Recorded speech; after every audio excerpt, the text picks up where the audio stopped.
Welcome to the Wisdom Quest. We have achieved total digital proximity while suffering from extreme emotional distance. Today, we examine the architecture of this isolation and find our way back to what is real. Let's begin to our quest. There has never been a time in human history, not a single moment, when reaching another person was this effortless. You can message someone across the planet in 2 seconds. You can see their face instantly. You can tell someone I love you with a single silent tap. But there is something strange, isn't there?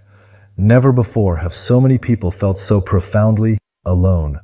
Millions of followers, hundreds of contacts, a state of constant digital connection, and yet at the very center of it all sits a quiet and haunting emptiness.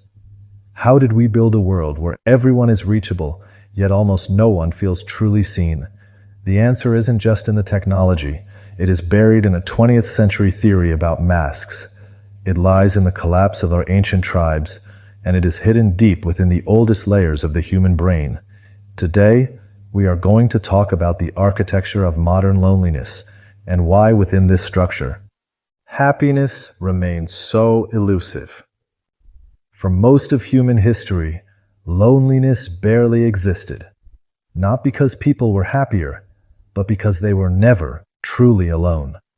For 200,000 years, we lived in tribes of roughly 150 people. Anthropologists call this Dunbar's number. Inside these tribes, everyone knew your story. You didn't have to build an identity because the tribe reflected it back to you every single day.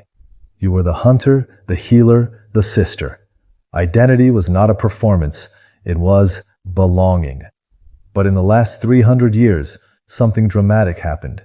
Industrialization, urbanization, global mobility. For the first time, humans began living surrounded by strangers. Your brain, your ancient, beautiful nervous system, is still expecting a tribe. But modern life, it only gives you an audience. And please, understand this. Living with a tribe and performing for an audience are not the same thing. Carl Jung spoke of a concept called the persona. It literally means mask. It is the version of ourselves we show to the world. Professional, confident, successful, attractive. In truth, society needs these masks to function. But the modern world has taken this mask and turned it into a full-time performance. LinkedIn wants your competent mask. Instagram wants your happy mask. Dating apps want your most exciting mask. And slowly, something strange begins to happen. You become well known, but poorly understood. People applaud your mask, but they never meet the fragile human being behind it. This is where modern loneliness begins. Not when you are physically alone, but when the gap between who you are and who you pretend to be becomes too wide to bridge. The philosopher Arthur Schopenhauer called this the hedgehog dilemma. Imagine a group of hedgehogs in winter. They want to move closer to stay warm, but the closer they get, the more their spikes hurt each other. So they move apart and they freeze. Then they move closer again. Human relationships are the same. We crave intimacy, but intimacy requires vulnerability, and vulnerability is a risk. It is the risk of rejection, the risk of being judged. So instead of deep connection, we create safe versions of it. Likes instead of conversations, followers instead of friendships. We stay close enough to feel connected, but far enough to remain protected. And that distance, that safe space, is exactly where loneliness grows. Technology did not invent loneliness, but it turned it into an epidemic. Social media is not a social space. It is a stage. Everyone is editing, everyone is curating, and when you compare your raw, unedited life to thousands of carefully polished museum exhibits, your brain makes a dangerous mistake. It believes everyone else is living a fuller life than you. But what you're actually seeing is a museum of masks. And remember, masks cannot love you. Masks cannot understand you. Only people can. And people require something the modern world has made very rare: presence. So, perhaps the question we should be asking is not, why am I lonely?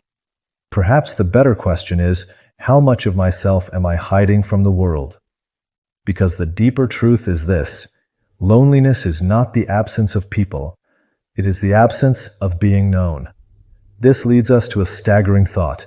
Maybe the connection you are waiting for is not waiting in the hands of another person. Maybe it is waiting right behind the mask you are still afraid to remove. Happiness is not about being safe or being liked by everyone.